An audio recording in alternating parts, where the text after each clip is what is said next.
বাঙালিরা যখন বিভিন্ন আড্ডা মারতে শুরু করি তখন তার কোনো শেষ থাকে না, কোনো সীমানা থাকে না। আড্ডার যেমন কোনো সীমানা নেই, বাঙালি কিন্তু যুগে যুগে প্রমাণ করেছে যে বাঙালির গন্তব্য সারা পৃথিবীতে। কোনো একটি দেশ, কোনো একটি মহাদেশে বাঙালি কিন্তু সীমিত হয়নি। সেই বহু যুগ আগে আমরা আফ্রিকা বলতে কি বুঝতাম? আমাদের মনে আসতো চাঁদের পাহাড়ের শঙ্করের কথা। আর আজকে যদি আপনারা শোনেন, এই খাস কলকাতার হরিদেবপুরের এক যুবক আফ্রিকায় গিয়ে নিজের জীবিকা নির্বাহ করেন, একজন ইলেকট্রিক্যাল ইঞ্জিনিয়ার, তাহলে আপনার একটা উৎসাহ জন্মাবে। আমেরিকা, ইউরোপ সম্পর্কে আমরা অনেক শুনেছি। আমাদের পাড়ায় পাড়ায় অনেককেই খুঁজে পাওয়া যায় যারা আমেরিকা, ইউরোপে নিজেদের সেটেল করেছেন, জীবিকা নির্বাহ করেন। তারা কলকাতায় আসেন, সেসব দেশের গল্প করেন। সচরাচর আফ্রিকার কথা আপনারা শুনবেন না। আমার এক বন্ধু দৈপায়ন ঘোষ, দৈপায়নকে আমি আজকে ইনভাইট করেছি আফ্রিকার গল্প বলার জন্য। এই মুহূর্তে দৈপায়ন আফ্রিকার, খুব ভুল যদি না করি, পশ্চিম সীমান্তে একটি দেশ গ্যাবন, খুব ছোট দেশ, যার জনসংখ্যা উইকিপিডিয়া অনুযায়ী 25 লক্ষের কাছাকাছি, এবং কলকাতার জনসংখ্যা হচ্ছে 2 কোটির বেশি। চিন্তা করে দেখুন, সেইখানে ও বসে আছে আর আমাদের কথোপকথন চলছে। আশা করি এই আড্ডাটা আপনাদের জন্য উপভোগ্য হবে, শুনতে থাকবেন। আমি দৈপায়নকে অনুরোধ করব, দৈপায়ন যাতে আমাদের অনুমতি দেয় যে আমাদের এই কথোপকথনটা আমরা যাতে রেকর্ডিং করতে পারি। হ্যাঁ, এইটা রেকর্ড করতে পারি। অনেক ধন্যবাদ। আচ্ছা, আমি প্রথমে একটা কথা বলি, সেটা হচ্ছে যে দৈপায়ন একজন পাগল ফুটবল সমর্থক। দৈপায়নের সঙ্গে আমার ফুটবল নিয়ে এর আগে অনেক কথাবার্তা হয়েছে। আমাদের পডকাস্টেও দৈপায়ন এসছে, নিজের মতামত জানিয়েছে। কিন্তু আমার যেটা মনে হলো, ওই যে প্রথমেই বললাম, বাঙালি জীবনে আড্ডার তো কোনো লিমিট নেই। সুতরাং সাংবাদিকতা করতে গিয়ে আমি একটা জিনিস বুঝেছি, যে মানুষের মাঝেই খবর থাকে। এটাই হচ্ছে মানুষের জীবনের গল্প বলাটাই সাংবাদিকতার আমার মনে হয় মূল বিষয় হওয়া উচিত, এবং যুগে যুগে সেটাই হয়েছে। তো তাই জন্য আজকে দৈপায়নের সঙ্গে কথা বলবো। আমি দৈপায়নকে প্রথমে একটা কথা জিজ্ঞাসা করবো, সেটা হচ্ছে কলকাতা থেকে আফ্রিকা, যেদিন প্রথম তুমি শুনলে যে আফ্রিকায় যেতে হবে, তোমার কি মনে হলো? What was the first thought? দেখো, এটা না খুব ছোটবেলার গল্প। মানে খুব ছোটবেলায় আমি কোনো একটা ক্লাস 5-এ পড়ি, কোরিয়ায় থাকতাম, ক্লাস 5-এ পড়ি, যতুপা বয়েজ স্কুলে পড়তাম। তো তখন না আমার একটা ছিল, মানে কোনো একটা ফিল্ম, আমি এক্সাক্ট ফিল্মের নাম মনে পড়ছে না। তো ওই নানা রকম ইংরেজি ফিল্ম টিম থেকে আমার মাথায় একবার ঢুকেছিল যে আমি যদি খিদিরপুর ডক থেকে পালিয়ে জাহাজে উঠে কোনোভাবে ল্যাটিন আমেরিকা চলে যেতে পারি, এগুলো মাথায় আমার, এগুলো মানে ক্লাস 5-এর তো মাথায় অনেক কিছুই আসে। তারপরেও 4টে পড়াশোনা করা, ইঞ্জিনিয়ারিং শেষ করা। তারপরে কলকাতা থেকে আমি যাইনি, আমার না পুরো কেরিয়ারটাই কলকাতার বাইরে। শুরুতে দিল্লি, প্রায় পুরো ইন্ডিয়াটাই। হাতে গোনা 3টে স্টেটে আমি কোনোদিন যাইনি, যেমন পাঞ্জাবে আমি কোনোদিন যাইনি, আমি কাশ্মীরে কোনোদিন যাইনি, আর উত্তরাঞ্চল, মানে যেটা উত্তরাঞ্চল নয়, হিমাচলে আমি কোনোদিন যাইনি। 3টে স্টেট ছাড়া মোটের ওপর ভারতবর্ষে নানা জায়গায় চাকরি করেছি, ঘুরে বেরিয়েছি। দীর্ঘ একটা সময় আমি নর্থ ইস্ট ইন্ডিয়াতেও ছিলাম। সবসময় মনে হতো যদি আফ্রিকা যেতে পারি। তো একটা সময় আমি চেষ্টা করতে শুরু করি আফ্রিকায় যাবো, মানে এটা কিন্তু আমি চেষ্টা করি, আমি হঠাৎ করে আফ্রিকায় এসেছি বা চান্স পেয়েছি এসে গেছি এমনটা নয়। অনেকেই যেমন চেষ্টা করে আমেরিকায় যাওয়ার, অনেকেই যেমন চেষ্টা করে ইউরোপে যাওয়ার, আমি কিন্তু চেষ্টা করেছি আফ্রিকায়। এটা আমার চেষ্টা, অনেকদিন ধরে আমি বহুদিন, মানে ধরো আমি 2 বছর ধরে আমি চেষ্টা করে গেছি কন্টিনিউয়াস, যাতে আমি আফ্রিকায় যেতে পারি। আমি সব জায়গায় আমার ওই বিভিন্ন জব পোর্টালে যেমন হয় যে কোথায় চাকরি পেতে চাও, সবখানে আমি আফ্রিকা বিশ্বে, তখন অবশ্য এদিকটার কথা জানতাম না, মানে এদিকেও টুকটাকই ছিল, তবে এদিকটার থেকে আমি প্রেফার করতাম ইস্টার্ন আফ্রিকা, যেহেতু প্রচুর ইন্ডিয়ানরা আছে ওখানে। আর তুমি যেহেতু প্রথমেই বললে চাঁদের পাহাড়ের কথা, যেখানে শঙ্কর মোম্বাসায় গেছিল, মোম্বাসা থেকেই ইউগান্ডা রেলওয়েজ এর লাইন হয়েছিল মোম্বাসা। কেনিয়া, এমনিতেও জিম করবেটের আমি খুব ভক্ত ছিলাম। কেনিয়ায় জিম করবেট মারা গেছিলেন। কেনিয়া আমার ওয়াজ মাই ফার্স্ট প্রেফারেন্স। কেনিয়ায় কি তুমি কেনিয়া ছিল? জিম করবেট, হ্যাঁ আমি কেনিয়া পরবর্তীকালে গেছি, কিন্তু আমি প্রথমে আমার চেষ্টাই ছিল যে আমি কেনিয়ায় যাবো। তো কারণ ওই প্রথম কথা হচ্ছে, একটা হচ্ছে যেটা শুরু করলে বাঙালি আফ্রিকা বলতে শঙ্কর বোঝে। শঙ্কর মোম্বাসায় গেছিল প্রথমে, মোম্বাসা কেনিয়ার পোর্ট। আর তারপরে জিম করবেটের আমি ভক্ত, জিম করবেট মারা গেছিলেন কেনিয়াতে। তো আমার কেনিয়ায় যাওয়ার হয়েছে, আমি সবসময় চেষ্টা করে গেছি। কেনিয়ায় প্রচুর ইন্ডিয়ানস আছে, সেখানের কিছু সুযোগ আসছিল না। মাঝখানে আমার নর্দার্ন আফ্রিকা, মানে দেশগুলোর নাম, যেহেতু ফুটবলটা আমরা ভীষণ ফলো করি, কয়েকটা দেশের নাম তো আমরা জানি। আমার টিউনিশিয়াতে গত ওয়ার্ল্ড কাপে দারুণ খেলেছিল তারা। টিউনিশিয়ার একটা কাজ নিয়ে আমার চলছিল, মানে সেখানে একটা কাজ নিয়ে আমার কথা চলছিল। তার মাঝখানে আমি একটা সুযোগ পাই, সেটা আমার পুরোনো একটা কোম্পানি, মানে পুরোনো কোম্পানির নাম আমি আর নিচ্ছি না, একটা পাবলিক, একটা ফরেন পাবলিক এস্টাবলিশমেন্ট, সরকারি কোম্পানি বা ফরেন সরকারি কোম্পানি, তার সুযোগে আমি একবার প্রথমে সাউথ আফ্রিকা যাওয়ার সুযোগ পাই। খুব কম সময়ের জন্য, মানে সেটাকে ঠিক আফ্রিকায় থাকা বোঝায় না। তারপরে সেখানে কয়েক মাস ছিলাম, তাতে আমার একটা হয়, সেখানে লোকজন ওই একটা সুযোগ আসে যে আফ্রিকাটাকে দেখ। তারপরে ফিরে এসে আমি চেষ্টা করি, এটা অনেক আগে, তখন তারপরে ফিরে এসে আমি চেষ্টা করতে থাকি। চেষ্টা করতে করতে আমি প্রথমে ভাবলাম যে ইঞ্জিনিয়ারিং করে যাওয়া যাচ্ছে না, হয়তো আমি ওয়াইল্ড লাইফে কিছু একটা করি। তো জোহানেসবার্গ ইউনিভার্সিটির আন্ডারে পিজিডিসিএ করি, একটা পোস্ট ডিপ্লোমা করি, post graduate diploma, that is on wildlife habitat management. তারপরে ওই field guide association of South Africa ওর নেই। তো দুরকম ভাবেই আমি ইলেকট্রিক্যাল ইঞ্জিনিয়ার হিসেবে তখন আমার কেরিয়ার, এখনো আমার কেরিয়ার চলে, দুরকম ভাবেই আমি চেষ্টা করছি। করতে করতে কেনিয়ায় একটা সুযোগ পাই, and fortunately it was regarding wildlife. সুযোগটা কিন্তু আমার প্রথমে ওয়াইল্ড লাইফ নিয়ে এসেছিল। তো ভালো লেগেছিল আমার। পৌঁছলাম নাইরোবিতে। একটা হচ্ছে নাইরোবিতে পৌঁছানোর পরে দুরন্ত মানে এক হচ্ছে নাইরোবি ভোরবেলায় পৌঁছে অন্ধকার থাকতে এয়ারপোর্ট, খুব নাইরোবি এয়ারপোর্টের চত্বরটা, মানে যে চত্বরে অন্তত ইন্ডিয়ান ফ্লাইট যায়, ইন্ডিগোতে গেছিলাম, ইন্ডিগো অপারেট করে ইন্ডিয়া নাইরোবি, মুম্বাই নাইরোবি। তো সেখানে খুব বড় কিছু নয়। প্রথমে আমার যেটা মনে পড়েছিল যে পুরোনো সময়ের ত্রিপুরায় আমি যখন যেতাম, আগরতলা এয়ারপোর্ট যেমন ছিল তেমন একটা জায়গা। খুব আরামে বেরোলাম, বেরোনোর পরে তারপরে ঠিক বাইরে বেরিয়ে না আমাদের এয়ারপোর্টের মতোই লাগলো, মানে গোছানো। আবার বিভিন্ন রকম অব্যবস্থাও আছে, যেমনটা আমাদের কলকাতা এয়ারপোর্টে থাকে, টিপিক্যালি ইন্ডিয়ান এয়ারপোর্ট গুলো যেমন গোছানো ভেতরটা, কিন্তু বাইরে একটু অব্যবস্থা আছে, পার্কিং এ নানা রকমের মানে জ্যাম, এটা ওটা লেগে আছে। গিয়ে তারপরে সেই ভোরের নাইরোবি আমার দারুণ লেগেছে, ইট ওয়াজ অ্যামেজিং। আর সত্যি কথা বলতে আমি না বুঝতে পারিনি আমি নাইরোবিতে আছি না কলকাতায় আছি। এইটা পরে আড্ডা মারতে মারতে আমি বুঝতে পারবে কেন আমি সেদিন, আজকে আমার আরো মাঝেও আমি একবার গেছিলাম, আমার ফ্যামিলি নিয়ে ঘুরতে গেছিলাম কেনিয়াতে, তখন মানে এখন আরো কেন বেশি মনে হয় যে আমি কলকাতায় আছি না আফ্রিকায় আছি, নাইরোবিতে থাকলে, অন্তত কেনিয়ায় থাকলে বোঝা যায়। এখন সেটা আড্ডা মারতে মারতে বলবো, খুব ভালো এক্সপিরিয়েন্স। ঠিক কলকাতা না হলেও ওয়েদারটা ব্যাঙ্গালোরের মতো চির বসন্তের, মানে এখনকার ব্যাঙ্গালোর তো খারাপ অবস্থা, চির বসন্তের জায়গা, খুব টেম্পারেচার বেশিও নয় খুব কমও নয়, দারুণ অবস্থা।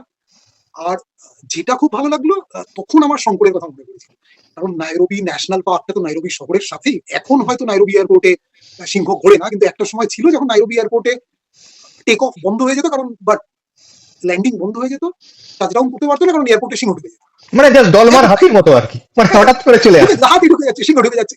নাইরোবি ন্যাশনাল পার্কটা একদম নাইরোবি শহরটা চারদিকে। এখন সেরকম নয়, এখন অনেক বড় এয়ারপোর্ট, এখন ভাবে ঢুকে পড়ে না, কিন্তু এখনো নাইরোবি শহরটা কিন্তু surrounded by the Nairobi National Park. এবং প্রচুর ছবি দেখা যায়, সেই গন্ডার, তার পিছনে হাই রাইজ বিল্ডিং, সিংহ, তার পিছনে হাই রাইজ বিল্ডিং, অনেকেই ছবি তোলে। সেরকম একটা জায়গা, মানে তারপরে খুব ভালো লেগেছিল আমার জায়গাটা। তারপরে নাইরোবি থেকে বেরিয়ে আমি যখন নারক বলে একটা কাউন্টি আছে, খুব সুন্দর জায়গা, সেখানে যেতে যেতে ওই ইটালিয়ান চার্চ, যা সেকেন্ড ওয়ার্ল্ড ওয়ারের সময়, মানে সেদিনই প্রথম দিন সকালে আমার নারকে যাওয়ার ছিল, তো ইটালিয়ান চার্চ, এটা সেকেন্ড ওয়ার্ল্ড ওয়ারের সময় ইটালিয়ান আর্মিকে সরিয়ে ব্রিটিশ আর্মি দখল নেয়, সেইটা দেখে টেকে নারক শহরটা খুব সুন্দর। ইনফ্যাক্ট সেখানে, এবং সেইখান থেকে শুরু হয় আমাদের বিখ্যাত যে জঙ্গলটার নাম আমরা সবাই জানি, মাসাই মারা, নারক কাউন্টিতে ওটা। তো সেইখান থেকে মাসাই মারা যাওয়া, আমার সকালটা দুর্দান্ত কেটেছিল। তারপরে গিয়ে আমি মানে সকালটা আমি ঘোরের মধ্যে ছিলাম, আমি ওই বিকেল 3টে 3:30 অব্দি আমি ঘোরের মধ্যে ছিলাম, কোথায় এসে পড়েছি টাইপের। তার আগে আমি বললাম, তার আগে আমি জোহানেসবার্গ গেছি, সেগুলো আলাদা, মানে ওটা তো ঠিক ওইরকম থাকার জন্য না, এখানে প্রথম লেগেছিল থাকতে এসেছি এখানে। তো ঘোরের মধ্যে 3টে 3:30, তারপরে ধীরে ধীরে ধীরে ধীরে মানিয়ে নিয়েছি পুরো বিষয়টার সাথে। তা এখন তুমি এই মুহূর্তে গ্যাবনে আছো, তুমি কেনিয়ার কথাও বললে, সাউথ আফ্রিকার কথা বললে। সাউথ আফ্রিকা আমরা জানি একটা অনেক বড় ইকোনমি, এরপর কেনিয়া আছে, গ্যাবন, এই দেশগুলোর মধ্যে কোনো তফাৎ আছে, মানে ভীষণ বেসিক ডিফারেন্স কি? বেসিক, প্রথমেই যে তফাৎটা দেখতে পাবে সেটা হচ্ছে সাউথ আফ্রিকা, কেনিয়া, এগুলো অ্যাংলোফোনিক কান্ট্রি, ইংরেজিতে কথা বলা হয়, এবং এগুলো ছিল সবকটাই ইংরেজদের কলোনি, যেমন আমরা ইন্ডিয়ানরা ইংরেজদের কলোনি। এই জায়গাগুলোতে গেলে তুমি, হ্যাঁ মানে খুব বেশি, মানে একটা ইংলিশ কলোনিতে যেরকম ব্যাপার, তুমি অনেকটা সেরকম, মানে তুমি খুব বেশি আলাদা পাবে না। হ্যাঁ, মানুষজন আলাদা, কিন্তু ভাষা সংক্রান্ত প্রথম সমস্যাটা, ভাষা সংক্রান্ত সমস্যাটা তো হবে। কিন্তু গ্যাবন ইজ আ ফ্রাঙ্কোফোনিক কান্ট্রি, এখানে ফ্রেঞ্চ উপনিবেশ ছিল, ফ্রেঞ্চ এবং বেলজিয়ান কলোনি, পাশেই Republic of Congo Belgian colony ছিল, এটা ফ্রেঞ্চ কলোনি ছিল, ফ্রাঙ্কোফোনিক। একটা হচ্ছে প্রথমে একটা ভাষা সমস্যা করবে, এটা নয়, মানে এখানে ইংরাজি, বাকি ভাষা তো আলাদা, ইংরাজিতে কথা বলেও তুমি বুঝাতে পারবে না, তারাও বুঝতে পারবে না, তাদের কথা তুমি বুঝতে পারবে না, শুনতে ভীষণ সমস্যা এটা। কালচারে প্রচন্ড সমস্যা। ইংরেজদের সঙ্গে ফ্রেঞ্চদের কিন্তু একটা কালচারাল ডিফারেন্স। এই ডিফারেন্সটা আমরা হয়তো বাইরে থেকে বুঝতে পারি না, কিন্তু এই তুমি যদি গ্যাবনে আসো বা কোনো ফ্রেঞ্চ কলোনিতে আসো তুমি বুঝতে পারবে কালচারাল ডিফারেন্স। একটা তো ভীষণ ভিজুয়াল ডিফারেন্স আছে। একটা হচ্ছে যেমন গাড়ির ড্রাইভিং, গাড়ির ড্রাইভিং ঠিক উল্টো। মানে ইংলিশ কলোনিগুলোতে আমরা বাদিক দিয়ে গাড়ি চলে, গাড়ির ড্রাইভার ডান দিকে বসে। আর বাকি ইউরোপিয়ান কলোনি গুলোতে গাড়ি ডান দিক দিয়ে চলে, গাড়ির ড্রাইভার বাদিকে বসে। আমার প্রথম দিকে গ্যাবনে এসে কিন্তু ভীষণ অসুবিধা, একটা খুব অসুবিধা হয়েছিল। আমাদেরই একটা গাড়িতে, আমি বাস ছিল একটা পিক আপ বাস, আমি তাতে উঠতে আমি বাদিকে দরজা খুঁজছিলাম, আমরা যেটা করি আর কি। আগে আমি কেনিয়ায় ছিলাম, বাদিকে দরজা, তো বললো যে বাদিকে এখানে দরজা হয় না, এখানে ডান দিকে। তার আগে যে আমাদের আমাদের যে গাড়িগুলো সেটাই তো দুদিকে দরজা উঠে পড়েছে, কিন্তু বাসে উঠতে গিয়ে আমার একটা সমস্যা হয়েছে, বাদিক দিয়ে উঠতে গেছে, এখানে ডান দিকে দরজা। তো এইটা একটা খুব কালচারালি ফ্রেঞ্চদের সঙ্গে ইংরেজদের একটা বড় অমিল আছে। একটু পলিটিক্যাল হবে হয়তো উত্তরটা, তবে আমি কি মনে করি জানো, যে যত ইউরোপিয়ান কলোনাইজাররা আছে তাদের মধ্যে best of the lot was British. কেউ ভালো ছিল না, আমি মোটেই বলছি না যে ব্রিটিশরা খুবই, বেস্ট অফ দ্য লট। এই যারা, মানে সেটা ফ্রেঞ্চ হতে পারে, ইটালিয়ান, পর্তুগিজ, স্প্যানিশ, এদের, জার্মান, এদের থেকে ব্রিটিশরা। তার একটা বড় কারণ হচ্ছে আমরা তো 200 বছরের একটা কলোনিয়াল লেগেসি নিয়ে চলেছি, আমরা জানি। এরকমই কেনিয়াও প্রায় 100-150 বছরের কলোনিয়াল লেগেসি ছিল, সাউথ আফ্রিকাতে ছিল, আমি যেগুলো দেখেছি। বা সেইখানে, সেখানে কিন্তু আমাদের নিজেদের ভাষাটা আছে। যেমন তুমি আমি বাংলায়, ওয়েস্ট বেঙ্গলে বাংলায় কথা বলতে পারি, বা যারা হিন্দি ভাষী তারা হিন্দিতে কথা বলতে পারে, যারা তামিল কথা বলতে পারে। সেরকমই সাউথ আফ্রিকায় যারা জুলু, তারা জুলুতে কথা বলতে পারে। কেনিয়াতে সোয়াহিলিতে কথা বলতে পারে। আরো, মানে সোয়াহিলি তো ওখানকার একটা অফিসিয়াল ভাষা, জুলুও একটা অফিসিয়াল ভাষা। গ্যাবনের একমাত্র অফিসিয়াল ভাষা ফ্রেঞ্চ। এখানে প্রায়, আমি কথা বলে দেখেছি মানুষের সাথে, এখানে ইন্ডিজিনিয়াস ল্যাঙ্গুয়েজেস ছিল প্রায় 15টা, ছোট ছোট প্রজাতিদের, একটাও নেই। তাতে পড়াশোনা এত বাদ দাও, লেখাও ভুলে গেছে। মানে প্রত্যন্ত গ্রামের বাচ্চাও ফ্রেঞ্চে কথা বলে।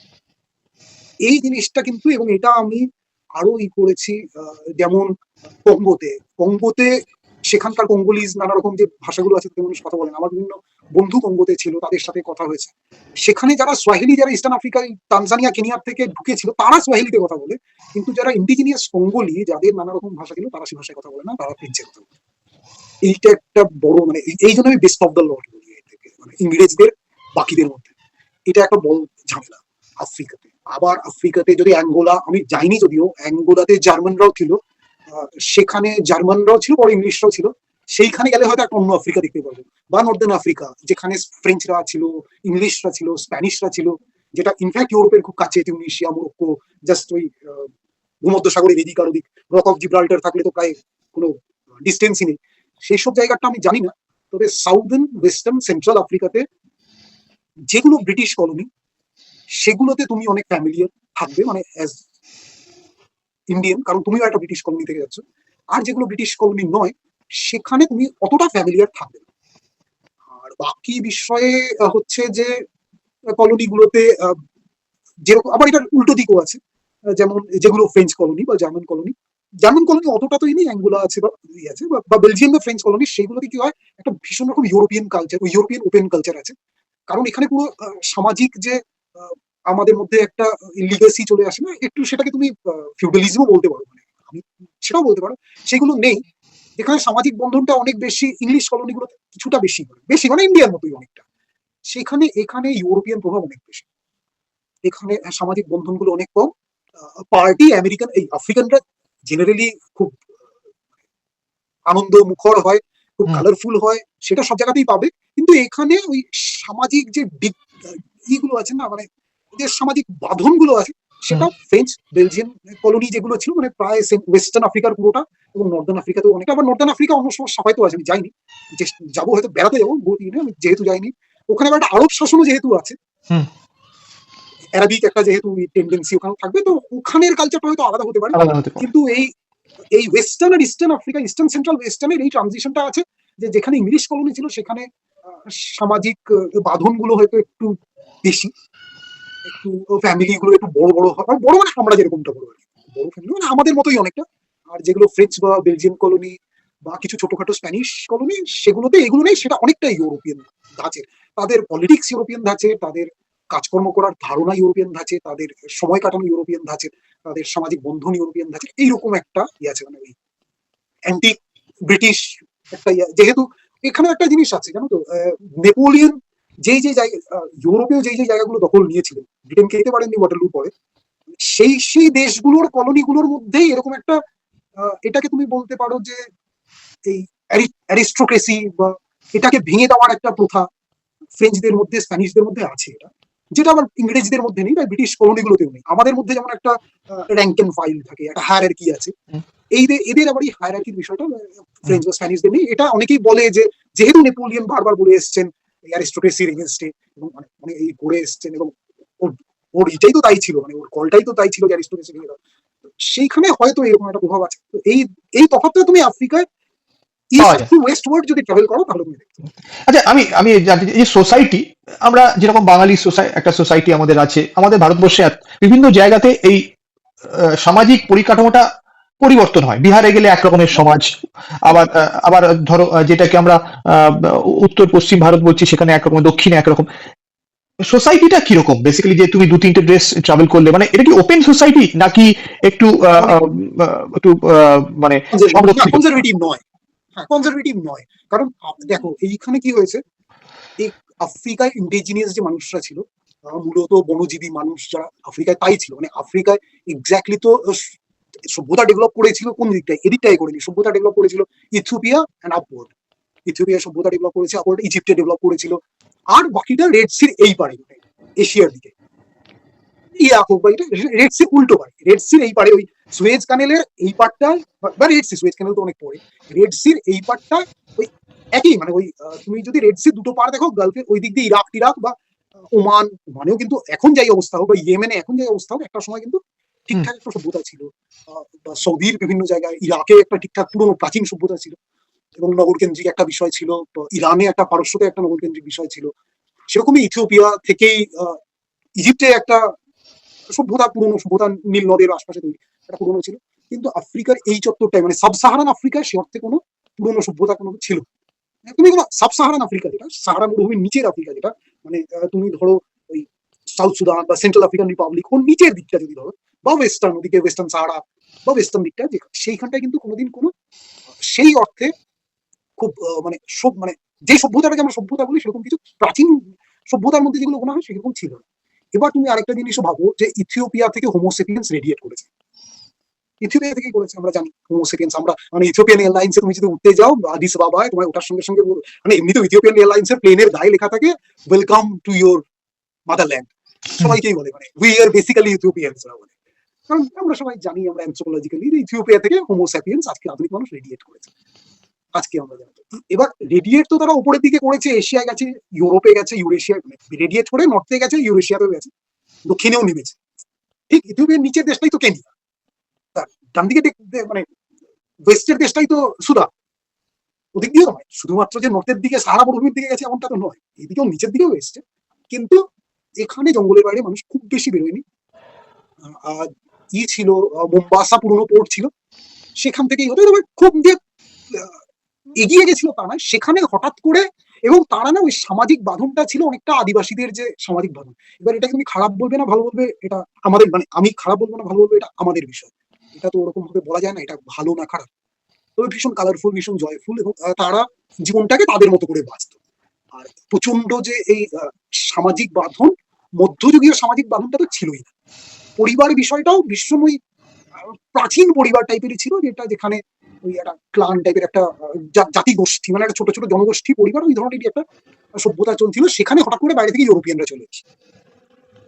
এবার সেখানে বাইরে থেকে ইউরোপিয়ানরা চলে আসায় ইউরোপিয়ানদের একটা সোশ্যাল ডগমা থাকে, তাদের একটা স্ট্রাকচার আছে, কিন্তু আবার আধুনিক যুগে সেই স্ট্রাকচারটা ভাঙতে শুরু করেছে।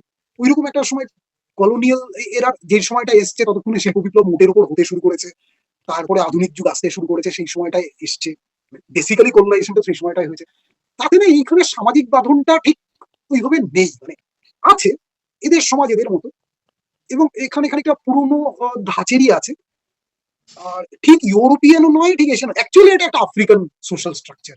এখানে যে তুমি খুব বেশি বাবা মা ঠাকুমা দিদিমা এই ধরনের, মানে জয়েন্ট ফ্যামিলি এই ধরনের বিষয়টা পাবে না, উল্টে গ্রাম ভিত্তিক একটা সোসাইটি, মানে আমার গ্রামের লোক, এরকম মানে ফ্যামিলি, আমার বাড়ির লোক, আমার গ্রামের লোক, আমরা একসাথে থাকি, একটা গোষ্ঠী, এইরকম অনেকটাই এখানে পাওয়া যায়। আবার তারা খানিকটা ছাড়া ছাড়াও বটে।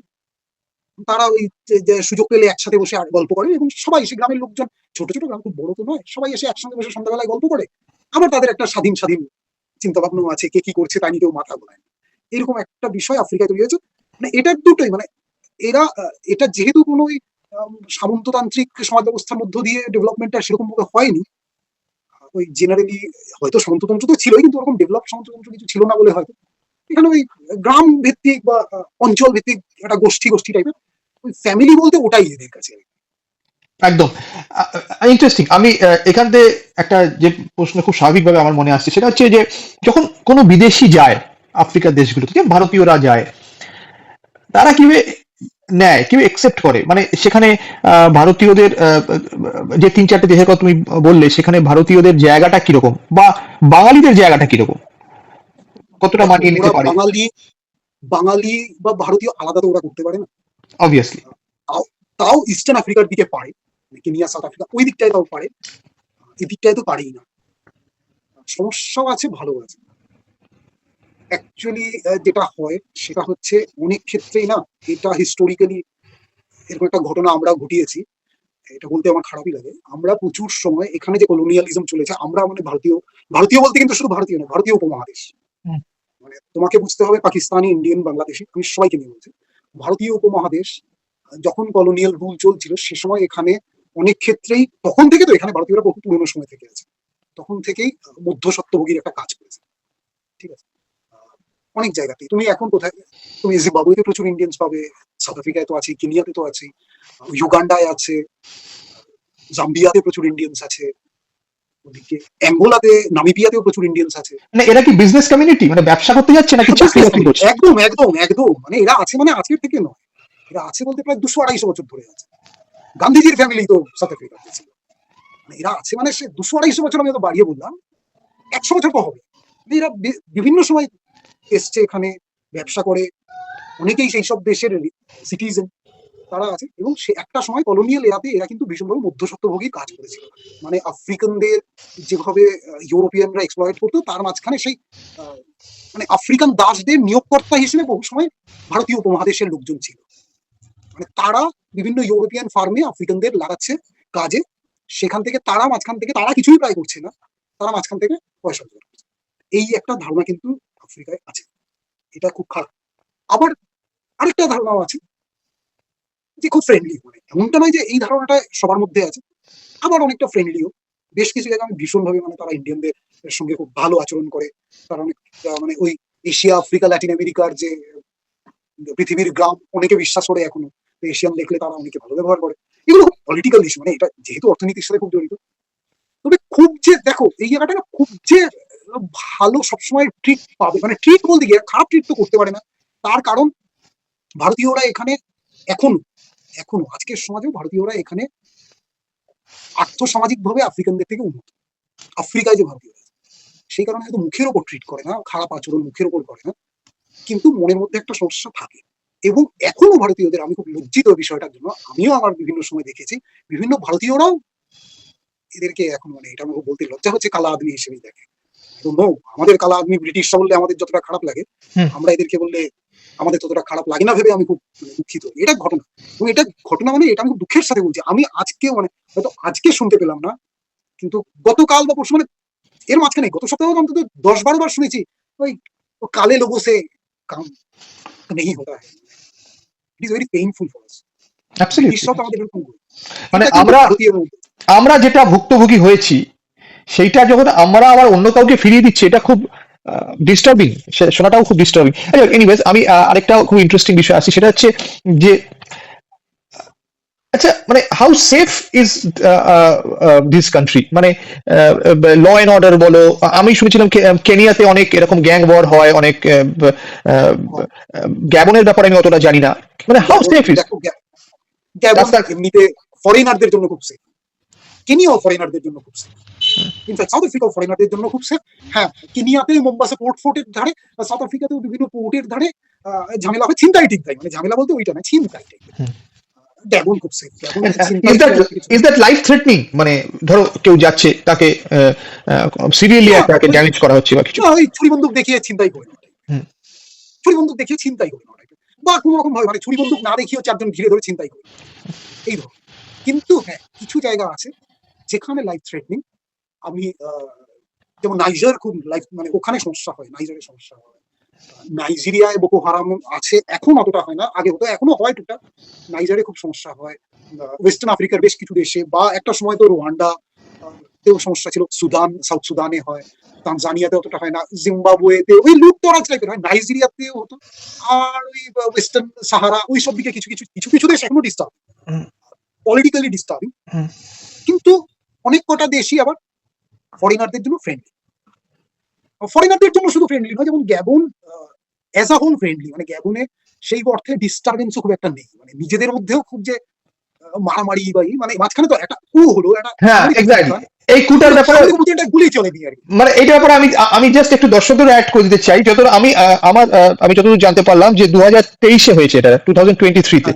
হ্যাঁ, এটা বোধহয় একটা ডাইনেস্টি ছিল, প্রায় 60 বছর ধরে তারা শাসন করছিল, তাদের আলী বঙ্গ, তাদের হ্যাঁ, তাদেরকে ওমর বঙ্গ তার ছেলে আলী বঙ্গ, হ্যাঁ, এটা চলছিল। তাদেরকে সরিয়ে দেওয়া হলো, এবং যিনি এলেন তিনি হচ্ছেন ব্রাইস অলিঘিউই, এরকম।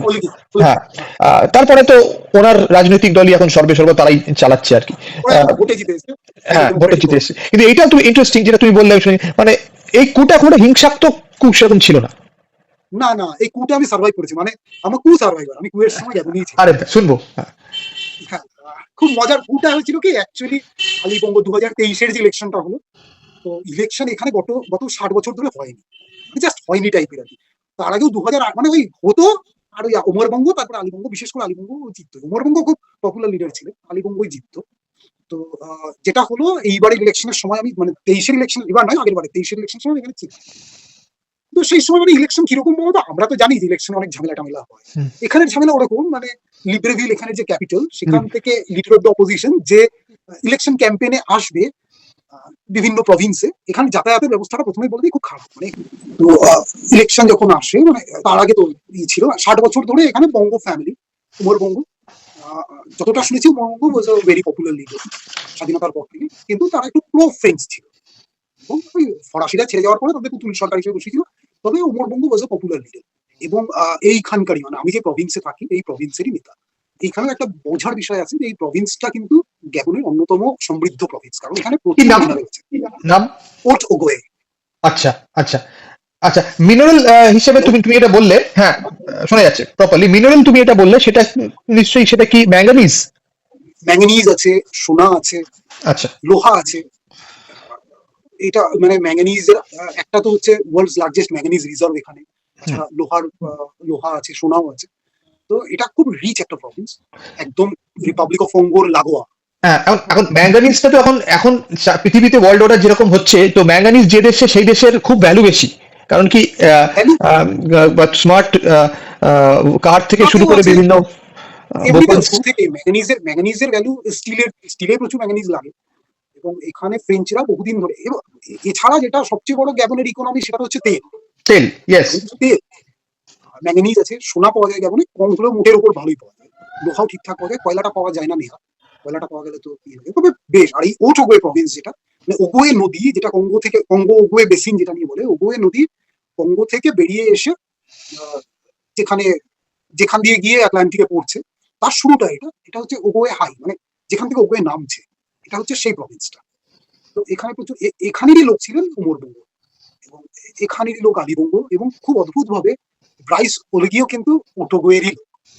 এই প্রভিন্সই এখন পর্যন্ত গ্যাবনকে প্রেসিডেন্ট দিয়ে এসেছে, কারণ এটা যেহেতু অর্থনৈতিকভাবে খুব সমৃদ্ধ একটা জায়গা। ব্যবসায়িক হয়তো বন্দর শহর বলে লিব্রেভিল বা পোর্ট জেন্টিল উন্নত, এটা হয়তো অতটা উন্নত নয়। এখানে দেখে তোমার মানে এখানে খুব ছোট ছোট প্যাচে ছোট ছোট শহর আছে, টাউন টাইপের। নিশ্চয়ই লিব্রেভিল বা পোর্ট জেন্টিলের মতো ওরকম বড় বড় শহর নয়, কিন্তু এখানে অর্থনৈতিকভাবে মানুষ উন্নত, এবং পোর্ট জেন্টিল বা লিব্রেভিল থেকে মানুষ এখানে চাকরি করতে আসে। হ্যাঁ, তো এখান থেকে দিয়েছেন, এবং তারপরে আলীবঙ্গ উমরবঙ্গ মারা যাওয়ার পরে আলীবঙ্গ প্রেসিডেন্ট হন, এবং আলীবঙ্গকে গ্যাবনিজরা বলে যে তিনি খুব একটা গ্যাবনের সাথে জড়িত নন আর কি। তিনি ছোটবেলায় বড় হয়েছেন ফ্রান্সে, তিনি বন্ধু হচ্ছেন জর্ডানের রাজার বন্ধু, জর্ডানের সুলতানের বন্ধু ছোটবেলায়, এই ধরনের উমরবঙ্গর বিষয়ে আসার পরে ওনাকে নিয়ে যে গ্যাবনিজরা খুব খুশি ছিল তা নয়, কিন্তু ওই উমরবঙ্গর সেন্টিমেন্টে চলত। আর ভয়ঙ্কর ভাবে উনি পুরো সিস্টেম, এখানকার পলিটিক্যাল সিস্টেমটাকেও খুব মানে মনোপোলাইজ করে ফেলেন। সবটাই ওনার, মিলিটারি ওনার খুব সাথে ছিল। এইগুলো হতে হতে 2018-তে একটা কুর চেষ্টা করা হয়েছিল, বোধহয় 3-4 ঘন্টার মধ্যেই সেটাকে ভেঙে দেয় এরাই। এই ব্রাইস ওলগি কিন্তু আবার সেই পুরোনো 2018-র কু যারা ভেঙে দিয়েছিল তাদের মধ্যে ব্রাইস ওলগিও ছিল, হুম। ভেঙে দেয়। তারপরে হতে এইখানে এইবারের ভোটের আগে আমাদের, মানে এবারে নয় আগের বারের ভোটের আগে আমাদের কখনোই মনে হয়নি যে সরকার পাল্টাতে পারে, কোনো জায়গায় নেই। চারদিকে পুরো গ্যাবনে কোন রকম অপোজিশনের ক্যাম্পেইন করার জায়গা নেই। লিব্রেভিল থেকে লিডার অফ দ্য অপোজিশন যিনি ভোটে দাঁড়িয়েছেন তিনি ক্যাম্পেইন করতে আসবেন, তার জন্য ফ্লাইট বন্ধ করে দিয়েছে। এইরকম পর্যায়ে মানে ফ্লাইট বন্ধ, সে আসতে পারে না। সে যে ফ্লাইট হঠাৎ করে ফ্লাইট ক্যান্সেল, আসতে পারেনি। এসব করে ইলেকশন যেদিন হলো সেদিন দুপুর 12টা-12টার থেকে ইন্টারনেট বন্ধ। বাড়িতে প্রচন্ড চিন্তা। তো আমার ওয়াইফের এক বান্ধবী, তিনি তারা মানে তার ফ্যামিলি তারা থাকে ঘানাতে, তাদেরকে ফোন করেছেন। ওনার হাজবেন্ড আমাকে কল করেছেন ঘানা থেকে যে আমি কেমন আছি জানতে, একদম ফোনে, ইন্টারনেট বন্ধ, ফোনে কল করেছেন। আমিও চেষ্টা করছি বা আমার দিক দিয়ে কল করতে পারছি না, আমি মানে ফোনেই কল করার চেষ্টা করছি, কল করা যাচ্ছে না। তুমি ফোন করে এরকম একটা অবস্থা। এরকম অবস্থা চলতে চলতে 31 জুলাই 30 জুলাই অব্দি এরকম চলেছে 2023-তে। 31 জুলাই আমি ঘুম, আমার তখন আমাদের কি করলো, আমাদের ইলেকশনের আগেই আমাদের কোম্পানি থেকে বললো তোমরা আলাদা, আমরা বিভিন্ন সাইটে সাইটে থাকি, বললো আলাদা আলাদা। আর আমাদের সাইটটা তখন সবে শুরু হচ্ছে, ছোট এস্টাবলিশমেন্ট, বললো যে ওখানে থাকার দরকার নেই, আমাদের অপারেশনাল মাইন আছে যেখানে, সেখানে চলে আসবে। সেখানে আমাদের নিজেদের থাকার জায়গা, সিকিউরিটি নিজেদের সবাই আছে, সেখানেই আমরা ছিলাম। এবং সেটা লোকালয় থেকে অনেক ভেতরে জঙ্গলের মধ্যে একটা জায়গায়, টাউনশিপ টাউনশিপ একটা ছোট কলোনি মতো বানানো, তাতে নিজেদের সিকিউরিটি গার্ড আছে, সেসব নিয়ে ওখানেই ছিলাম। তো পুরো পৃথিবীর থেকে আলাদা, কোনো রকম ইন্টারনেট নেই। তারপরে 2 দিন পর থেকে ফোনে কথা বলতে পারতাম, ইন্ডিয়াতে যোগাযোগ বলতে সেটুকু। তারপর এটা হতে হতে 30 জুলাই অব্দি সেরকম, 30 অগস্ট অব্দি সেরকম গেল। 31 অগস্টে হঠাৎ করে আমার ঘুম, এবং কাজকর্ম খুব বেশি কিছু হচ্ছে না, লোকজনও তেমন আসছে না। 31 অগস্টে আমি ঘুম ভেঙেছে 6:30টায়, আমি 6:30টায় উঠে হঠাৎ দেখলাম আমার ফোনে ইন্টারনেটে, মানে বিভিন্ন রকমের ইন্টারনেট খোলা থাকলে যেমন হয় নানা রকমের নোটিফিকেশন এগুলো আছে, আমি খুলে দেখলাম ইন্টারনেট চালু হয়ে গেছে। তারপর তার আগে আমরা বহুবার জিজ্ঞাসা করছিলাম যে রেজাল্ট কবে বেরোবে, আমাদের মনে ধারণা ছিল ভোটের রেজাল্ট বেরোলে বোধহয় খুলে যাবে। তারপরে প্রথমে আমি নিউজ স্ক্রল করলাম, নিউজ স্ক্রল করে প্রথমে পেলাম যে আলিবঙ্গ জিতে গেছে। আমি ভাবলাম এটা তো স্বাভাবিক, তাহলে বোধহয় জিতে গেছে বলে সব খুলে দিয়েছে। তারপরে নিউজ কল করতে গিয়ে দেখলাম 6টায় ইলেকশন রেজাল্ট ডিক্লেয়ার করা, 6:30টার সময় মিলিটারি অফিসিয়ালস 6-7 জন এসে এখানকার ন্যাশনাল টিভিতে বলেছে যে তারা সমস্ত ইনস্টিটিউশন ডিসলভ করে দিচ্ছে এবং military is taking over the administration. এবং মিলিটারি এসেই প্রথমে যেটা করেছে, মানে এটা খুব অদ্ভুত, যতদিন ডেমোক্রেসি ছিল সেই ডেমোক্রেটিক একটা প্রসেস যে ইলেকশন, তখন ইন্টারনেট বন্ধ, এবং কু হওয়ার পর প্রথম যে কাজটা মিলিটারি করে সেটা হচ্ছে ইন্টারনেট চালু করে দেয়। প্রথমেই ওটা করে, তারপরে মানুষও খুব খুশি হয়, কারণ মানুষ আলিবঙ্গকে নিয়ে খুব একটা, বোঝাই যাচ্ছে কারো কোনো কথা বলার জায়গা নেই, কিছু নেই। ইলেকশন, প্রি ইলেকশন ভায়োলেন্সে আমাদের প্রভিন্সেই, শুধু আমাদের প্রভিন্স মানে কি আমাদের আশপাশেই প্রায় 7-8 জন মানুষ মারা গেছে নিজেদের মধ্যেই মারামারিতে। যদিও হ্যাঁ, ওয়েস্ট বেঙ্গলে থেকে 7-8 জন মারা গেছে একটা প্রভিন্সে, এটা বেশ কমই মনে হয়, কিন্তু এটা একটা শান্তিপূর্ণ একটা জায়গা। এখানে 7-8 জন মারা যাওয়াটা একটা বড় ঘটনা আর কি। 7-8 জন লোক মারা গেছে election, pre election, post election ভায়োলেন্সে। তো মানুষ খুব খুশি হয়। মিলিটারি, আমি যতটুকু ফোন করে জানি, লিব্রেভিলে ফায়ারিং এর আওয়াজ শোনা গেছিল ক্যান্টনমেন্টের ভেতরে। এখন হয়তো তারা আনন্দে ব্ল্যাঙ্ক ফায়ার করেছিল, কোনো ক্যাজুয়ালিটি খবর ছিল না। খুব মানে একদমই শান্তিপূর্ণভাবে পুরো বিষয়টা মিলিটারি হাতে চলে যায়। মানুষ 3 দিন মতো কারফিউ রেখেছিল মিলিটারি। আর তারপরে নাইট কারফিউ ছিল। নাইট কারফিউ যখন ছিল তার মাঝখানে 3 দিন পরে যখন কারফিউ তুলে দেয়, অপারেশন শুরু হয়ে যায় আমাদের মাইন্স গুলোতে, সবার কোম্পানিতেই। ছোট অপারেশন হয়তো একদম রেগুলার হয়নি, কিন্তু শুরু হয়ে যায়। তারপরেই আমরা ওই 3 দিন পরে ওখান থেকে, যেখানে আমরা থাকতাম সেখান থেকে আমরা, মানে যেখানে আমরা চলে গেছিলাম সবাই মিলে, এবং সেই সময় আমাদের একটা ভিসা হয়। আসলে আমরা তো গ্যাবনিজ রেসিডেন্ট, এখন আমাদের একটা ভিসা হয়, এক্সিট ভিসা। মানে আমরা গ্যাবনে যতদিন খুশি থাকতে পারি, যতদিনের ওই কার্ডের লিমিট আছে 2 বছর ধরে, 2 বছর করে হয়, সে 2 বছর আমরা যতদিন খুশি থাকতে পারি। কিন্তু গ্যাবন থেকে বেরোতে গেলে আমাদের ভিসা নিতে হবে, বেরোনো এবং আরেক দিয়ে একবার ঢোকা, জেনারেলি এরকম একটা এক্সিট ভিসা নিতে হয়। তো আমাদের সেসব করে দেওয়া ছিল, 6 মাসের ভ্যালিডিটি থেকে করে দেওয়া ছিল যে যদি কোনো সমস্যা হয় আমরা বেরিয়ে যাবো, যেমন থেকে বেরিয়ে অন্য দেশে চলে যাবো, বিশেষ করে কঙ্গোতে চলে যাবো। সেটা ছিল, সেটাতে কিছু হয়নি। আমরা তারপরে 3-4 দিন পরে আমরা যেখানে এখন আছি সেখানে ফিরে আসি। রাস্তাঘাটে দেখি মানুষ ঘুরে বেড়াচ্ছে, বাচ্চারা এই করছে, একটু রাস্তাঘাটে যেহেতু গাড়ি কম, আমি তো এরকমও দেখেছি মেসির জার্সি পরে মানুষ, প্রভিন্সি যেহেতু আলিবঙ্গ প্রভিন্স, এবং তার প্রেসিডেন্সিয়াল প্রাসাদ এসবও সেখানে ছিল। এখানে একটু মিলিটারিদের বেশি ছিল, যেখানে হতে পারে যে এখানে আলিবঙ্গর অনেক সাপোর্টার থাকতে পারে। তো সেরকম কিছু হয়নি বেশ। আলী বঙ্গ কি এখন মানে ও কোথায় আছে এখন? গত বছর অব্দি তো শুনেছিলাম ও এখানে ছিল, তারপরে তো অলরেডি বলেছিল ওকে সেফ প্যাসেজ দেওয়া হচ্ছে, ও যেখানে খুশি যেতে পারে। একবার তো শুনলাম ও জর্ডানিচ বা প্যারিসে কোথাও একটা চলে গেছে চিকিৎসার জন্য।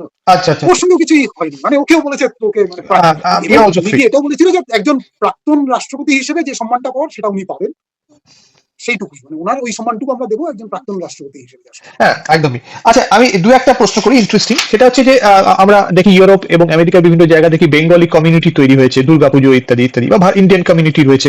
আফ্রিকার দেশগুলোতে কি আছে মানে সেরকম হ্যাঁ, কমিউনিটি? সেরকম কমিউনিটি বলতে ইউগান্ডা ইন্ডিয়ান কমিউনিটি আছে, জাম্বিয়াতে আছে, জিম্বাবুয়েতে আছে, কেনিয়াতে তো আছে। মানে কেনিয়া একটা মজার কথা আছে, কেনিয়ান যারা বিশেষ করে সোয়াহিলিরা, তারা তো বলে যে গুজরাটিদের একটা নতুন কেনিয়ান ট্রাইব হিসেবে ঘোষণা করা হোক, এতই গুজরাটি সেখানে। আর বাঙালিরা মানে পুজো টুজো হয় বা সেরকম কিছু? বাঙালিরাও আছে, এবং এরকম বাঙালিরাও আছে, বাঙালিরা কমিউনিটি বানিয়ে, কমিউনিটি মানে দুর্গা পূজা আমি জানি না এক্স্যাক্টলি হয় কিনা, সাউথ আফ্রিকায় হয়তো হতে পারে, আমি খুব বেশি দিন তো থাকিনি। গ্যাবনে সেরকমটা নেই, বাঙালি আছে এখানে, তবে খুব কম। স্ক্যাটার্ড, খুব কম ছড়িয়ে ছিড়িয়ে বাঙালি আছে, ছড়িয়ে ইন্ডিয়ানরাও যেখানে যেখানে আছে। এই দিওয়ালি টিওয়ালি ছোটখাটো মানান ই করা হয়, মানে দিওয়ালি সেলিব্রেট করছে বা ই করছে, পালন নানা রকমের ওই দোল দোল নয়, হোলি আর কি, ওই হোলি সেলিব্রেট করছে, হয় ছোট ছোট, মানে সেই অর্থে খুব বিশাল কিছু নয়। আর এই কোম্পানিগুলোতে প্রচুর, যেখানে ইন্ডিয়ান্স আছে কিছু, তারা মিলে মিলে করে, কিন্তু সোশ্যালি একটা জায়গায় মানে কোম্পানির বাইরে বেরিয়ে বিভিন্ন লোকজন এসে করে সেটা কম এই চত্বরটায়। একদম। কেনিয়া আহ, তানজানিয়াতে হয়, বা সাউথ ঠিক। আফ্রিকাতেও হয়তো হয়, জিম্বাবুয়ে জাম্বিয়াতেও হতে পারে, আমি জানি না। বেশ, দু তিনটে ছোট ছোট প্রশ্ন, তারপরে আমরা শেষ করবো। যেটা হচ্ছে যে এমন কোনো ঘটনা যেটা স্মরণীয় ঘটনা, সারা জীবন ভুলবে না? এইটায় যেহেতু তুমি তো জানোই ওটা ফুটবল পছন্দ করি, হ্যাঁ। এবার না 1 পয়েন্টের জন্য গেবন কোয়ালিফাই করতে পারেনি। ইনফ্যাক্ট আমি তোমার ফেসবুকে সেই ভিডিওটাও দেখছিলাম যে একটা স্টেডিয়াম থেকে প্রচুর আওয়াজ আসছে, তুমি বাইরে দাঁড়িয়ে আমরা আছো। এবং সেটা কি ছিল, আইভরি কোস্টের সাথে গ্যাবনের হোম ম্যাচ ছিল অ্যাকচুয়ালি। আইভরি, যেটা নিয়ম ছিল এই আফ্রিকাতে, যে প্রত্যেকটা গ্রুপের টপ সে ডিরেক্টলি কোয়ালিফাই করবে। আইভরি কোস্টের সাথে আইভরি কোস্টের ম্যাচটা গ্যাবন হেরে গেছিল 1 গোলে, আবার আইভরি কোস্ট সম্ভবত বুরুন্ডির সাথে ড্র করেছিল, সেই জন্য গ্যাবনের সাথে পয়েন্ট ডিফারেন্স ছিল 1। তারপরে গ্যাবনের হোম ম্যাচ ছিল একদম এবং পুরো ঘটনাটাই একটাই হয়েছে, মানে দুটো টিমের মধ্যে গ্যাবন একমাত্র আইভরি কোস্টের সাথে হেরেছে, বাকি সবকটা ম্যাচ একটা ম্যাচ হেরেছে। আর আইভরি কোস্ট একটা ম্যাচ গাম্বিয়া না এর সাথে, বুরুন্ডি না গাম্বিয়া কার সাথে একটা ড্র করেছে, ওই 1 পয়েন্টের ডিফারেন্স নিয়ে তখন গ্যাবন আর আইভরি কোস্টের ম্যাচ, সেটা গ্যাবনের হোম ম্যাচ, এবং সেটা আমাদেরই প্রভিন্সে স্টাড দে ফ্রান্সভিল, সেখানে খেলা। সেই ম্যাচটা যদি জেতে, গ্যাবন তখন 2 পয়েন্টের লিড নিয়ে নেয় গ্রুপে, এবং তারপরে 3টে ম্যাচ ছিল, 3টে গ্যাবনও জিতেছে, 3টে আইভরি কোস্টও জিতেছে। ওই পয়েন্টে যদি 2 পয়েন্টের লিড নিয়ে নিত, ম্যাচটা 0-0 ড্র হয়েছিল, যদি লিড নিয়ে নিত তাহলে কিন্তু আজকে আইভরি কোস্টের জায়গায় গ্যাবন ডিরেক্টলি কোয়ালিফাই করতো। ওই ম্যাচটা যদি জিতে 1 গোলে জিতলেই কোয়ালিফাই করতো, 1 পয়েন্টের জন্য কোয়ালিফাই করতে পারেনি।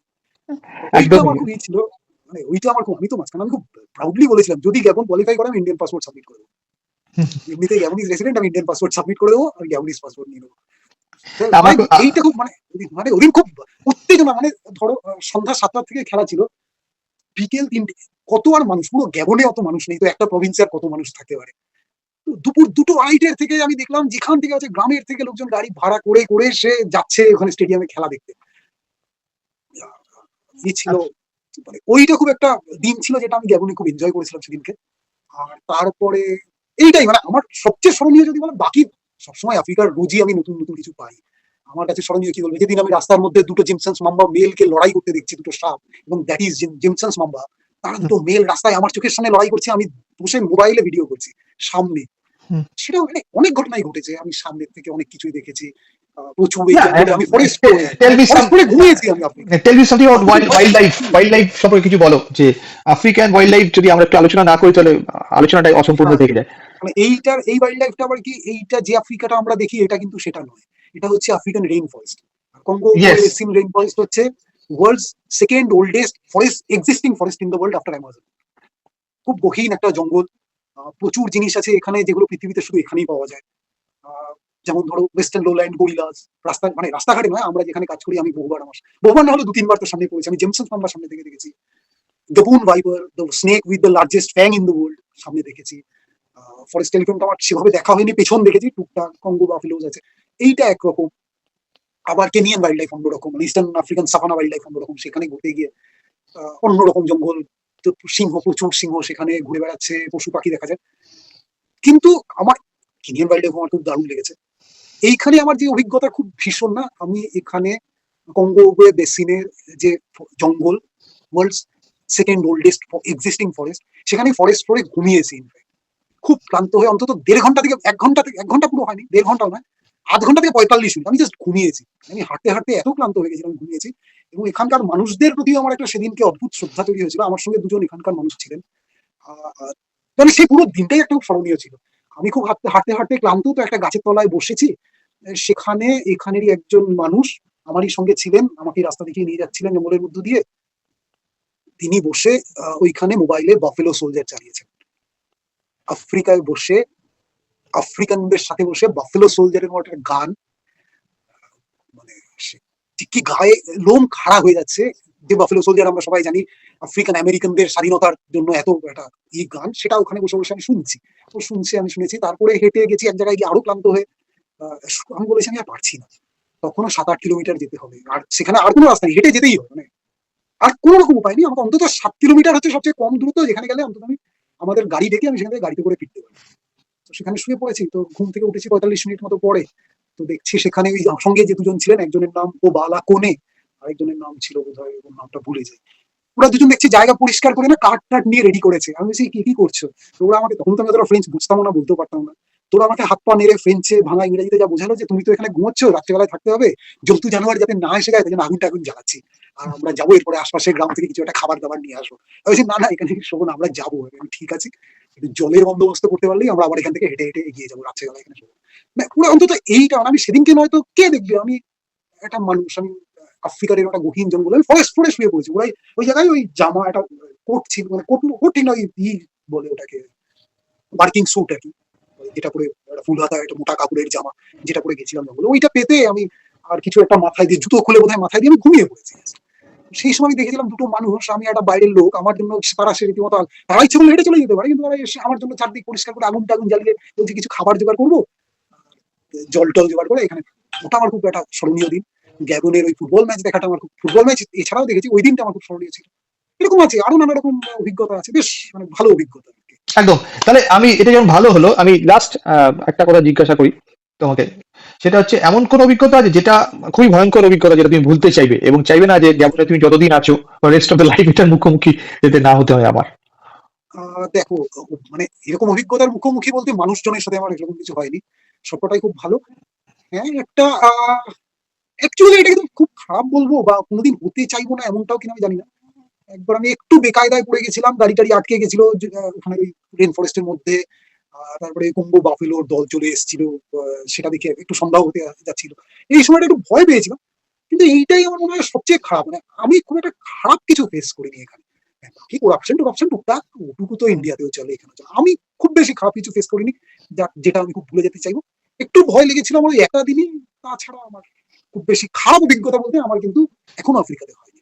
লাস্টলি, যেটা হচ্ছে তুমি একটা ইন্টারেস্টিং কথা বললে, যেটা প্রশ্নটা না করে পারছি না, সেটা হচ্ছে what is the difference between Kenya forest, South Africa forest আর গ্যাবন ফরেস্ট, তুমি যেটা বললে যে একটু হ্যাঁ, বিস্তারিত ভাবে। অনেকটাই পুরোটাই আলাদা।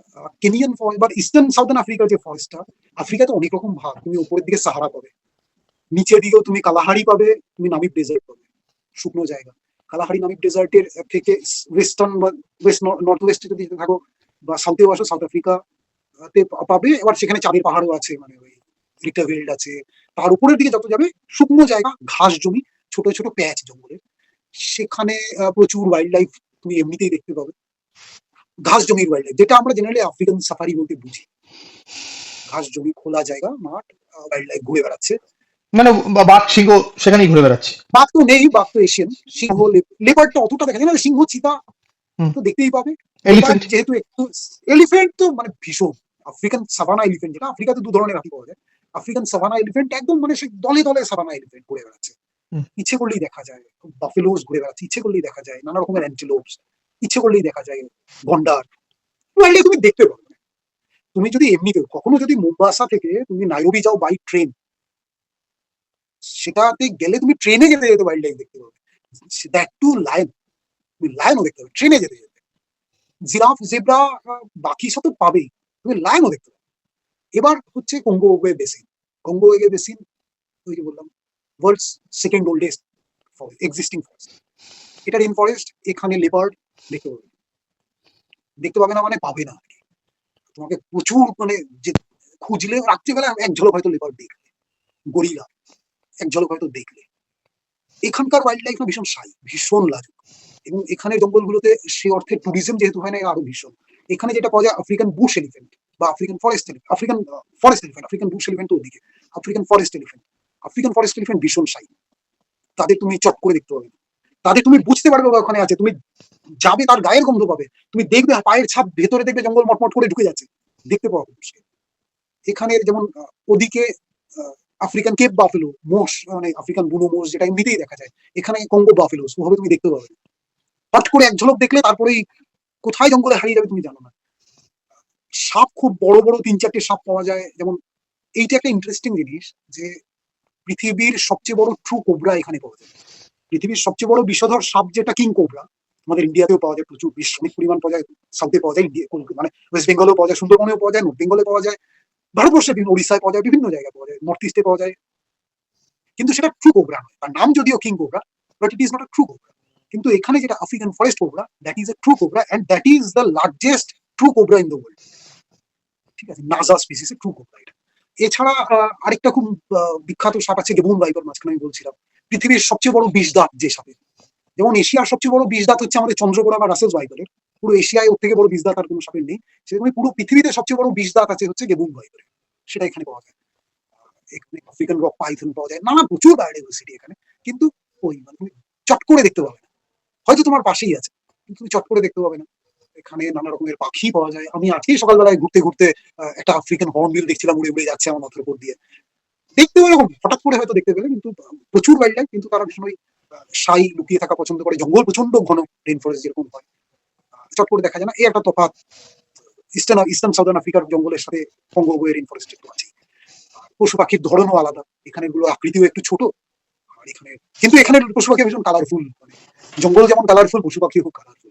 হ্যাঁ, কিন্তু আফ্রিকায় যে বাঙালি জনতা যায় ঘুরতে, তাদের মধ্যে একটা ডেস্টিনেশন থাকে মিশরের পিরামিড দেখার জন্য, অ্যারাবিক আফ্রিকা, একটা ডেস্টিনেশন থাকে ওয়াইল্ড লাইফ দেখার জন্য Kenya, Zimbabwe, south Africa, Tanzania তো খুব। কিন্তু গ্যাবন মুখী কেন হয় না জনতা?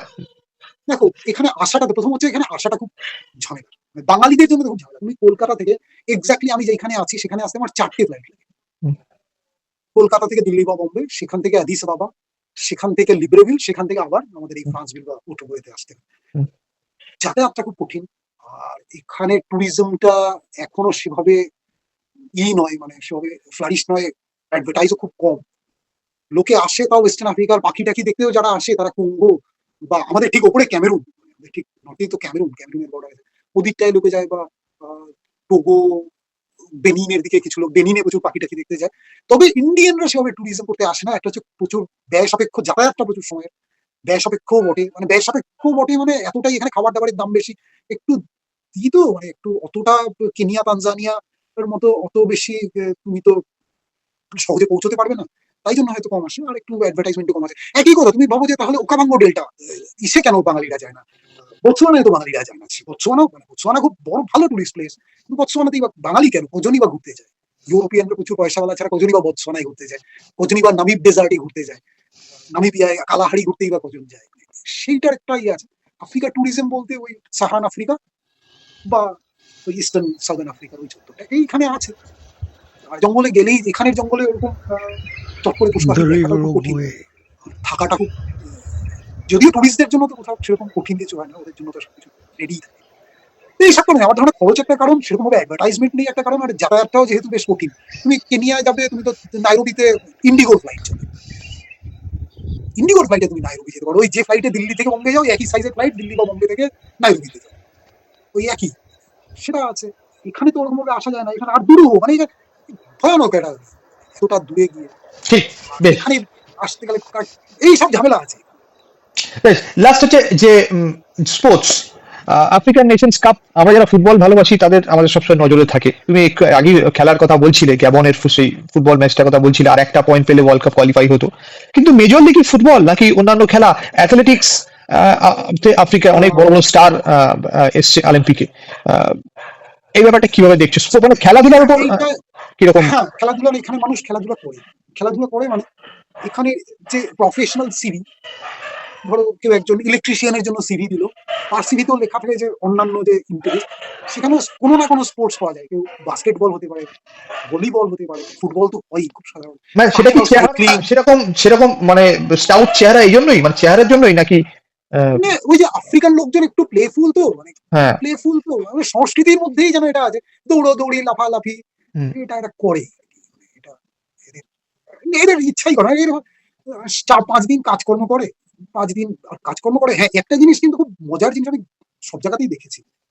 তুমি ধরো ভারতবর্ষে একজন মেয়ে ট্যাক্সি বা অটো চালালে সেটা খবর হয়, হয়তো ট্রেন চালালে ট্রেন চালানো একটা বড় চাকরি, খবর হয়, লরি টরি চালালেও খবর হয়।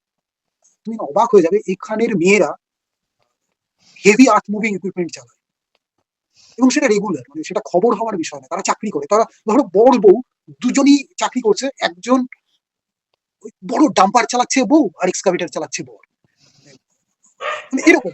এখানে লোকজন ওটা খুব কাজকর্ম করে এবং খুব হার্ডশিপের মধ্য দিয়ে যায় 5টা দিন। তারপরে তারা ওই না 2টো দিন ওই খেলাধুলা পার্টি বা কাজকর্ম করার পরে যদি ওই 3:30-র মধ্যে এখানে ওয়ার্কিং টাইম শেষ হয়ে যায়, তারপরে যে এখন গরমকাল, এখন সময়টা বড়, বিকেল বেলায় গিয়ে তারাও মাঠে গিয়ে দৌড়চ্ছে বা কেউ ফুটবল খেলছে, এমনি হয়তো। ওখানে কি বেশিরভাগটা কি গরমকাল নাকি? This is winter in Kolkata right now নাকি? এখানে বেশিরভাগটা, গ্যাবনে বেশিরভাগটা বর্ষাকাল। আচ্ছা 9 মাস বৃষ্টি হয়। আচ্ছা। আর কলকাতায় যেটা গরমকাল, মানে আমাদের দিকটায় যেটা গরমকাল, সেটা এখানে শীতকাল, তবে ঠান্ডা খুব একটা পড়ে না, সেটাকে নন রেনি সিজন। 3 মাস বৃষ্টি হয়। আচ্ছা, কেনিয়াতেও তাই? কেনিয়াতেও তাই, তবে কেনিয়াতে মোরলেস চির বসন্ত। ওকে। চির বসন্ত। আবার সাউথ আফ্রিকাতে কিন্তু গরম ঠান্ডা উল্টো, মানে আমাদের দিকের গরমটা সেখানকার শীতকাল, আমাদের শীতকালটা সেখানকার গরমকাল, কিন্তু সেখানে গরম ঠান্ডাটা বেশ বোঝা যায়। গরমকাল মানে বেশ গরমকাল, ডিসেম্বর, নভেম্বর, ডিসেম্বর, জানুয়ারি বেশ এখন বেশ গরমকাল। ঠিক। এডুকেশন সিস্টেমটা কিরকম? তুমি যেটা বললে হার্ডশিপ, একরকম ওই একইভাবে অ্যাংলোফোনিক আফ্রিকা, যেটা কেনিয়া, ওই যেখানে ইংরেজরা ছিল, সেখানকার এডুকেশন সিস্টেমটা অনেকটা আমাদেরই মতো, অনেকটাই আমাদের মতো, ওইরকমই ক্লাস 10, 12, তারপরে ডিগ্রি, ওরকম, মানে আমাদেরই, আমরা যেরকমটা ফলো করি ওরকম। এখানে একটা আলাদা, এখানে ওরা ওই ক্লাস 10-এর পর থেকে বিষয়টা অনেক বেশি প্রফেশন ওরিয়েন্টেড আর কি। বিভিন্ন রকম ওই কোর্সেস থাকে, সেগুলো পড়ে, তারা আবার কাজও করে, এরকম নয়। এখানে কিন্তু এরকম নয় যে সবাই পড়ছে, পড়া শেষ করে চাকরি করতে যাচ্ছে, এদিকটা ওরা এরকম করে না। কিছুটা পড়লো, ক্লাস 10 পর্যন্ত পড়লো হয়তো, তারপরে তারা কোনো একটা ভোকেশনাল কিছু একটা করলো 6 মাস 1 বছর, তারপরে আবার তারা সেই কাজে ঢুকে পড়লো, আবার তারপরে কাজ করলো 2 বছর, তারপর আবার তারা কিছু একটা পড়তে ভর্তি হয়ে গেল, আবার তারা পড়লো, আবার সেইটা নিয়ে করলো, মানে বা ওই একই সাবজেক্টের উপর খানিকটা আবার পড়ে নিল, তারপরে আবার চাকরি করলো, এরকম। এখানকার এডুকেশনাল সিস্টেমটা অনেকটা ফ্রেঞ্চদের মতো, তারা বা ইউরোপিয়ান, মানে অতটা ব্রিটিশ লিগেসিটা একই রকম আমাদের মতোই, মানে ওরা ওই কেনিয়া ফেনিয়া আমাদের মতোই ক্লাস 12 অব্দি প্রথমে পড়বে, তারপরে কোনো একটা কিছু পড়বে, পড়ে সেসব শেষ করে তারপরে আরো যদি পড়তে হয় সে করবে, নয়তো সে চাকরি করবে, এরকম। এখানে ওরকম নেই, এখানে ক্লাস 10 পড়ার পরে কেউ কাজ করলো, 2 বছর কাজ করে আবার একটু পড়ে নিল, তারপর আবার একটু কাজ করলো, এরকম। এই দিকটা এরকম চলে একদম। ইটস ইনডিড একটা খুব ভালো কথা হলো, এবং খুব ফুলফিলমেন্ট লাগছে আলোচনাটা করে, এবং অনেক কিছু আমরা জানতে পারলাম যেটা আম বাঙালির জানার একটা ইচ্ছা থাকে আফ্রিকা সম্পর্কে। Thank you so much Dwaipayan, সময় দেওয়ার জন্য, অ্যান্ড হোপফুলি তোমারও খুব ভালো লেগেছে। এরকমই একদম এরকমই কোনো নতুন আড্ডা নিয়ে আমরা ফিরে আসবো। দর্শকদের ধন্যবাদ জানাচ্ছি, আবার দেখা হবে, নমস্কার।